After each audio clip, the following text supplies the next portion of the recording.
Channel Hindi Gyan Mandir. రాష్ట్ర భాష students కి గద్య భాగంలో ఒక లెసన్ చెప్పబోతున్నానమ్మా నేను. ఆ లెసన్ ఏంటంటే lesson number 5. Textbook open చేయండి. Page number 215. 215. Okay, 215. Lesson name is దక్షిణ్ కి పురాణి నాట్య కళాయేం. మీరు ఆల్రెడీ తమ్నైల్లో చూసుంటారు. దక్షిణ్ కి పురాణి నాట్య కళాయేం. నాట్య కళాయేం అంటే చూడండి డాన్స్ స్టైల్స్ అన్నమాట. Old and famous dance styles in south India. Okay, చూడండి भारत के नृत्य मानव जीवन की एक समग्र कला का उदाहरण है. యాక్చువల్గా ఈ లెసన్ ఎంత ఉంది బాబోయ్ అని మీరు భయపడద్దు. సారాంశం రాయాలి అంటే మాత్రం ఆల్రెడీ నేను ఎక్స్ప్లెయిన్ చేసిన ఉన్నాయమ్మా. ఆ ఫస్ట్ 3 లెసన్స్, ఆ ఇంపార్టెంట్ లెసన్స్ ఆల్రెడీ ఎక్స్ప్లెయిన్ చేస్తే నాకు రాయొచ్చు. ఇన్ కేస్ ఇది ఇస్తే ఎలా రాయాలి అంటే జస్ట్ ఫస్ట్ ఇంట్రడక్షన్ మనం ఒక 4 or 5 లైన్స్ రాసి తర్వాత ప్రతి దానికి సైడ్ హెడ్డింగ్ పెట్టుకొని దాని రిలేటెడ్ మీరు ఏమైతే గుర్తు పెట్టుకోగలరో అవి ఒక 2 or 3 లైన్స్ చదివి రాస్తే చాలు. దాని గురించి భయపడిపోవక్కర్లేదు. కానీ జస్ట్ వినండి, లెసన్ మాత్రం విని తెలుసుకోవాలి కదా.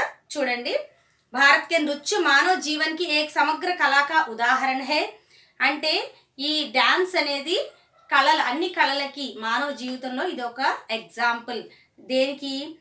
సమగ్ర నృత్య కళ అంటే కళలకి ఒక ఎగ్జాంపుల్, బెస్ట్ ఎగ్జాంపుల్ ఏంటంటే డాన్స్ అన్నమాట. నృత్య కళ అనేది वह कला दर्शन धर्म जीवन चक्र मौसम और पर्यावरण की भारतीय विश्व दृष्टि को దర్శాతీ హే.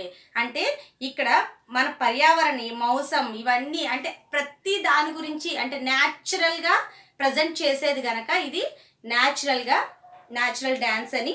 అలాగే భారతీయ విశ్వ దృష్టికో దర్శాతీ హే. ఈ మొత్తం మన ఇండియా వైజ్ ప్రతి దాన్ని కూడా మనకి చాలా చక్కగా చూపిస్తుంది కనుక ఇది గ్రేట్ అని చెప్పడం అనమాట. చూడండి, భరత ముని కా నాట్య శాస్త్ర నృత్య కళాక ప్రథమ ప్రమాణిక్ గ్రంథ హే. భరత ముని నాట్య శాస్త్రాన్ని రచించారనమాట. మనకి 4 వేదాలు ఉన్నాయి కదా, 5వ వేదంగా ఈ నాట్య శాస్త్రాన్ని తీసుకున్నారు. భరత ముని అనే ఆయన ఈ నాట్య శాస్త్రాన్ని రచించారు. ఇది గ్రంథం అనమాట. అంటే ఒక బుక్ ఉంటుంది అనమాట. ఇస్కో పంచవేద్ భీ కహా జాతా హై. చెప్పాను కదా 4 వేదాలు మనకు ఉంటాయి. దీన్ని పంచవేద్ అంటే 5వ వేదంగా దీన్ని తీసుకున్నారు. భరతముని రచించిన నాట్య శాస్త్రాన్ని. ఏసీ పురాణి నాట్య కళాओं का संक्षिप्त परिचय निम्न प्रकार है. అంటే మన కింద ఇచ్చినటువంటి రిమైనింగ్ ఆ కళలు ఏంటి, ఆ డాన్సెస్ ఏంటి, ఆ స్టైల్ ఏంటి, ఎక్కడ దాన్ని యూజ్ చేస్తారు, ఎలా యూజ్ చేస్తారు, అది ఎలా వచ్చింది అనేది ఇచ్చారనమాట. చూడండి, ఫస్ట్ది వచ్చి भरतनाट्यम तमिलनाडु फेमस डांस. చూడండి, भारत में प्राचीन काल से ही शास्त्रीय और क्षेत्रीय नृत्यों का बहुमुखी विकास होता आया है. భారత్ మే ప్రాచీన కాల్ సే హి అంటే ఎప్పటి నుంచో అన్నమాట, పూర్వకాలం నుంచి శాస్త్రీయ और క్షేత్రీయ అంటే ప్లేస్ తగ్గట్టు ప్లేస్ డాన్స్. భరతనాట్యం నేను తమిళనాడు అని చెప్పాను కదా, అలా శాస్త్రీయ నృత్యం అనమాట. బహుముఖి వికాస్ డెవలప్మెంట్ అనమాట. డెవలప్మెంట్ అవుతూ హోతా జాతా హై అంటే అవుతూ వస్తుంది. సభీ నృత్యం మే సబ్సే ప్రాచీన నృత్య భరతనాట్యం హై. అన్ని నాట్య కళల్లో కూడా ప్రాచీనమైనది ఎప్పటిదో ఇది భరతనాట్యం అన్నమాట. భరతనాట్యం దక్షిణ భారత్ మే వికసిత హువా. ఈ సౌత్ ఇండియాలో చాలా డెవలప్ అయిందనమాట ఈ భరతనాట్యం. దక్షిణ భారత్ మే భరతనాట్యం నృత్యకో పల్లవ్ ఔర్ చోల్ రాజావునే వికసిత్ కియా. ఎవరు దీన్ని బాగా డెవలప్ చేశారంటే పల్లవ్ రాజులు మరియు చోళులు. వీళ్ళు దీన్ని బాగా డెవలప్ చేశారు. భరతనాట్యం కే సిద్ధాంతం మే హాత్, పేర్, ముక్. హాత్ అంటే ఏంటి? హ్యాండ్. సిద్ధాంత్ అంటే ప్రిన్సిపల్స్ అనమాట. అంటే ఈ భరతనాట్యంలో ఉండేటటువంటి ప్రిన్సిపల్స్ ఏంటంటే హాత్ అంటే హ్యాండ్స్, అలాగే పేర్ అంటే మన ఫుడ్స్ అనమాట, అలాగే ముక్ ఫేస్, వా శరీర్ బాడీ, సంచాలన్ సంబంధి అంటే మూమెంట్స్ అనమాట. సంచాలన్ అంటే 64 సిద్ధాంత హే అంటే 64 సిద్ధాంతాలు ఉన్నాయి. जिनका अध्ययन नृत्य पाठ्यक्रम के साथ साथ किया जाता है. అధ్యయనం అంటే ఏంటి? నేర్చుకోవడం. అది నేర్చుకోవడం ఎలా జరుగుతుందంట? నృత్య పాఠ్యక్రమం అంటే ఏంటి? ఇప్పుడు మీరు స్కూల్లో కూర్చొని లెసన్స్ ఎలా చదువుకుంటున్నారో అలాగే దీనికి కూడా ఒక పర్టికులర్గా ఒక బుక్ ఉంటుంది. నాట్య శాస్త్రానికి సంబంధించి బుక్ ఉంటుంది. దాన్ని చదివి పాఠాలు అందులో ఉంటాయి. అంటే హస్త ముద్రలు ఎలా పెట్టాలి, దేనికి ఎలా పెట్టాలి, ఆ ముద్రలకి దేనికి ఒక్కొక్క ముద్రకి ఒక్కొక్క మీనింగ్ ఉంటుంది. అది తెలుసుకొని ఆ డెఫినేషన్స్ తెలుసుకొని వీళ్ళు నాట్యాన్ని నేర్చుకుంటారు. మనకి తెలిసింది ఏంటి? డాన్స్ అంటే ఓన్లీ డాన్స్ నేర్చుకోవడం.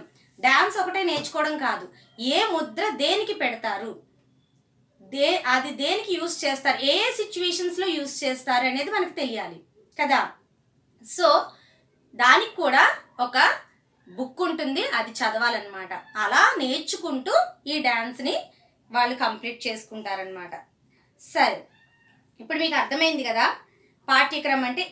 20वीं शताब्दी में रविंद्रनाथ टैगोर, उदय शंकर मेनका, रुक्मिणी देवी अरुंडेल जैसे कलाकारों के संरक्षण में यह नाट्य कला పునర్జీవిత हुई. అంటే వీళ్ళందరూ నేమ్స్ అన్నమాట, ఫేమస్. వీళ్ళ ఆధ్వర్యంలో ఈ భరతనాట్యం అనేది ఇంకా ఫేమస్ అవుతూ వచ్చిందనమాట. దానికి జీవాన్ని ఇచ్చారు, పునర్జీవాన్ని ఇచ్చారు.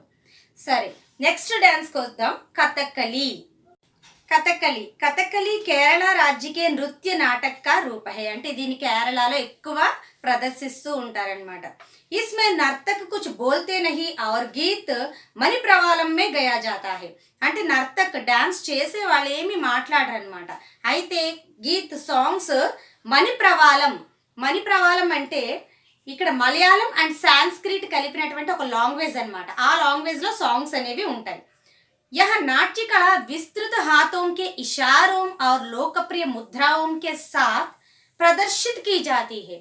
నాట్య కళ విస్తృత హాతోం అంటే హాత్ చేతులతో వాళ్ళు చూపిస్తూ ఉంటారు ఎక్కువ. ఇషారా అంటే సైన్స్ అనమాట, అంటే ఏంటది సైగలు చేయడం, సైగలు చేస్తూ చేస్తారు. ఇషారా అంటే సైగలు చేయడం, ఎక్కువ మనకి సైగలు చేస్తూ అంటే దాంతో అభినయిస్తూ వాళ్ళు చెప్తారనమాట.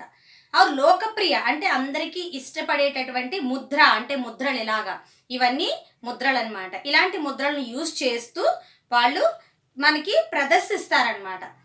ఇస్కా ప్రశిక్షణ అంటే దాన్ని నేర్చుకోవడం బహుత్ కఠిన్ అంటే చాలా కష్టం అనమాట. బహుత్ కఠిన్ హోతా హై, చాలా కష్టం.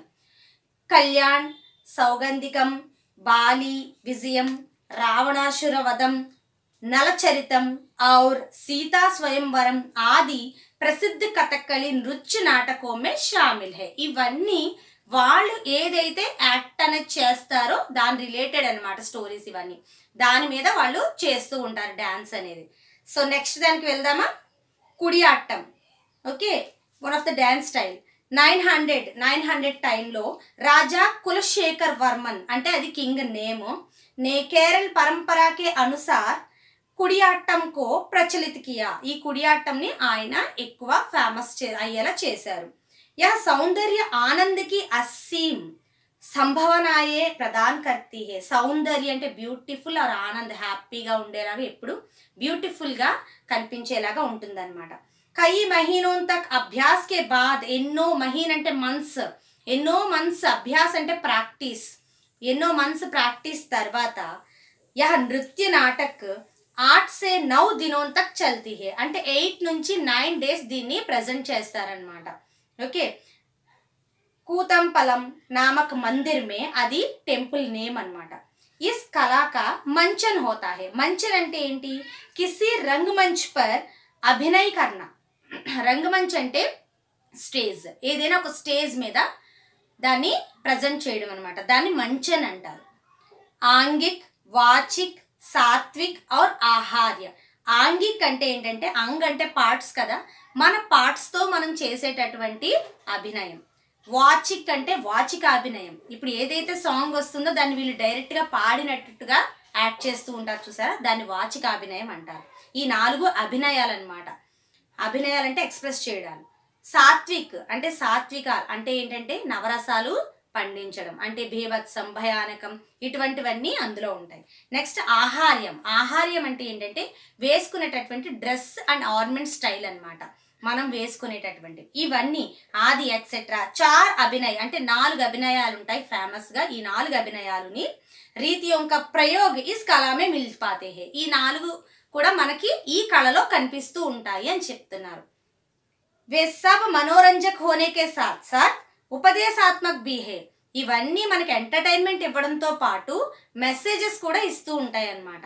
సో ఇది కూడా ఒక మంచి dance style. Next turn the page. Page number 216. Kuchipudi. Kuchipudi మన ఆంధ్రప్రదేశ్కి ఫేమస్. చాలా ఫేమస్ అన్నమాట. నాకు చాలా ఇష్టం కూడా. నేను కూడా కూచిపూడి నేర్చుకుంటున్నాను. ఆల్రెడీ నాది 4th ఇయర్ సర్టిఫికేట్ కోర్సు చేస్తున్నాను. మీరు కూడా చక్కగా ఏదో ఒకటి సంగీతం కానీ, డ్యాన్స్ కానీ, ఏదో ఒకటి వీణ కానీ, వయోలిన్ కానీ, మృదంగం కానీ ఏదైనా నేర్చుకోవచ్చు. మీ ఇష్టం. అది ఎప్పటికైనా మనకి లైఫ్ ఇస్తుంది. ఇంట్రెస్ట్ ఉంటే చాలా హ్యాపీగా 1 అవర్ మంది కాదనుకుంటే నేర్చుకోవచ్చు. మనకి మనశ్శాంతిగా కూడా ఉంటుందమ్మా. బాడీకి ఎక్సర్సైజ్ డ్యాన్స్ అయితే నేర్చుకోండి. ఇది నా సజెషన్. సరే, మన లెసన్లో చూద్దాం. కూచిపూడి गांव के योगी सिद्धेंद्र ने इस नृत्य को तैयार किया. దీన్ని తయారు చేసింది ఎవరంటే సిద్ధేంద్ర యోగి గారు. అది కూచిపూడి గ్రామం అయింది. ఓకే, అది విలేజ్. కూచిపూడి అనేది ఒక విలేజ్ అన్నమాట. इसका उल्लेख 16वीं शताब्दी के शिलालेख से मिलता है.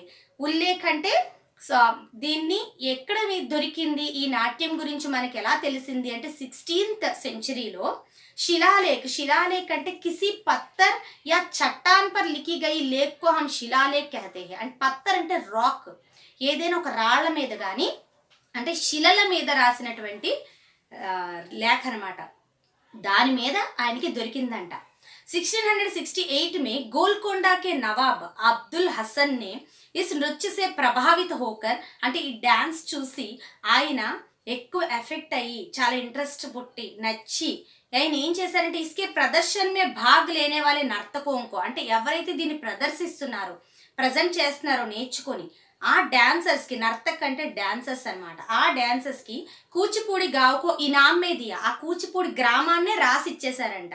ప్రైజ్, ఇనామ్ అంటే గిఫ్ట్గా ఇచ్చేశారు, తీసుకోండి ఇది మీదే అని. కూచిపూడి అనేది గ్రామం పేరు. అక్కడ ఈ డాన్స్ అనేది అక్కడి నుంచి స్టార్ట్ అయ్యి ఫేమస్ అయ్యింది కనుక ఆ డాన్స్ పేరే కూచిపూడి డాన్స్ అని పెట్టారనమాట. ఓకే, भगवान कृष्ण की पत्नी सत्यभामा की कहानी इस नाटक में दर्शित है. అంటే కృష్ణ భగవానుడి యొక్క వైఫ్, సెకండ్ వైఫ్ సత్యభామ గారు ఉన్నారు కదా, సో ఆవిడ యొక్క స్టోరీ ఇందులో ఎక్కువగా ఫేమస్ అన్నమాట. ఇందులో ఉన్న అన్ని శబ్దాలు, జతులు అని చాలా ఉంటాయి, తరంగాలు ఇవన్నీ. ఇందులో ఈ భామా కలాపం అనేది ఫేమస్. యహ నాటక్ భామా కలాపం, అది కల్పం అని ఇచ్చారమ్మా అక్కడ, భామా కలాపం. భామా కలాపం నామ్ సే భీ ప్రఖ్యాత హై. ఇది చాలా ఫేమస్ అనమాట. అందులో మీలో కూడా చాలా మంది చూసేవాళ్ళు, నేర్చుకున్న వాళ్ళు ఉండుంటారు. So okay, be happy. Next చూడండి, Mohiniyattam. Next one Mohiniyattam. మహిళా నర్తకియోं ద్వారా ప్రదర్శిత కేరళ కా ఏక్ ఔర్ నృత్య కళా హే. అంటే ఓన్లీ మహిళలు అంటే స్త్రీలు మాత్రం వేసేటటువంటి ఒక డాన్స్ స్టైల్ మోహిని అట్టం. అది మోహిని అట్టం. ఇస్కా ఉల్లేఖ్ 934 ఈకే నేదం పురాతలి శిలాలేఖోం సే మిల్తా హై. ఇది కూడా సేమ్ మనకి కూచిపూడి ఎలా తెలిసిందో ఇది కూడా శిలాలేఖ్ ద్వారాగానే తెలిసింది. మోహిని అట్టం एकल नृत्य रूप के विकास में, एकल नृत्य అంటే సోలో డాన్స్ అంటే సింగిల్ పర్ఫార్మెన్స్ ఇస్తారనమాట. మహత్వపూర్ణ యోగదాన్ హే, చాలా అది గ్రేట్గా ఫేమస్ అయిందనమాట సోలో డాన్సెస్కి మోహిని అట్టం అనేది. इसमें भगवान विष्णु के सागर मंथन की कथा का मंचन होता है. మంచన్ అంటే చెప్పాను కదా, పర్ఫామ్ చేయడం అనమాట. సో ఇది ఎలా దేని గురించి పర్ఫామ్ చేస్తారంటే దేని మీద, విష్ణుకే సాగర్ మంథన్. సాగర్ మథన్ తెలుసా మీకు? సాగరాన్ని మధిస్తారు కదా, స్టోరీస్ ఉంటాయి. సో దాని రిలేటెడ్ దీని మీద పర్ఫామ్ చేస్తారు. నెక్స్ట్ లోక నృత్య. లోక నృత్య అంటే లైక్ ఫోక్ డాన్సెస్ టైప్ అనమాట. అంటే ఏ ప్లేసెస్ బట్టి ఒక్కొక్క ప్లేస్కి ఒక్కొక్క డాన్స్ ఫేమస్ ఉంటుంది. అంటే వాళ్ళు క్రియేట్ చేసుకున్నది అది.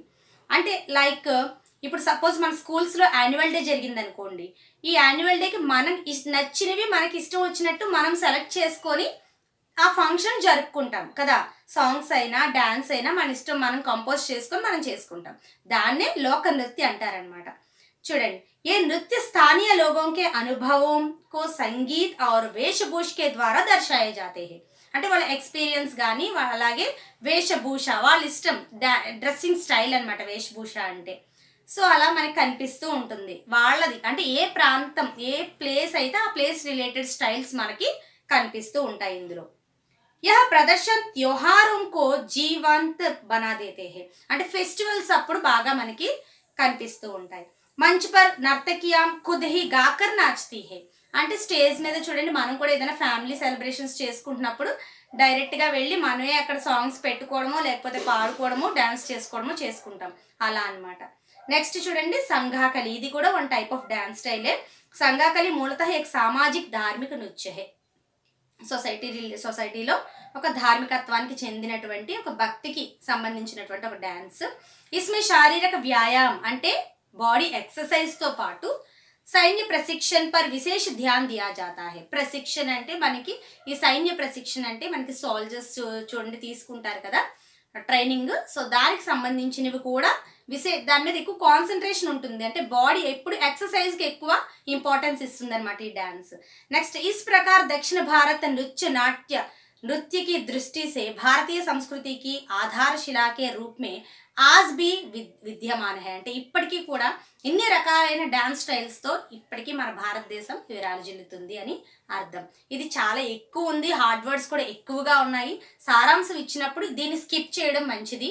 ఇన్ కేస్ మీరు నేర్చుకోవాలి అని అనుకుంటే గనక కొద్దిగా ఈజీగా మీకు అర్థమయ్యేలా ఉండి కొంచెం ఈజీగా మేము రాయగలం అనేటటువంటి ప్రతి సైడ్ హెడ్డింగ్ నేర్చుకొని ఒక 2 or 3 పాయింట్స్ నేర్చుకోండి చాలు. ఓకేనా? అందుకే ఈ లెసన్ యాక్చువల్గా నేను లాస్ట్లో చెప్తున్నాను. ఇంపార్టెంట్ లెసన్స్ అన్ని నేను ముందే చెప్పాను. మీకు కావాలంటే ఒకసారి ప్లేలిస్ట్లోకి వెళ్ళి అవన్నీ చూడండి. ఏదైనా ఫస్ట్ 3 lessons 5 lessons చూసుకోండి. ఈజీగా మీరు ఫస్ట్ క్లాస్ కొట్టేయచ్చు. ఓకేనా? బాయ్.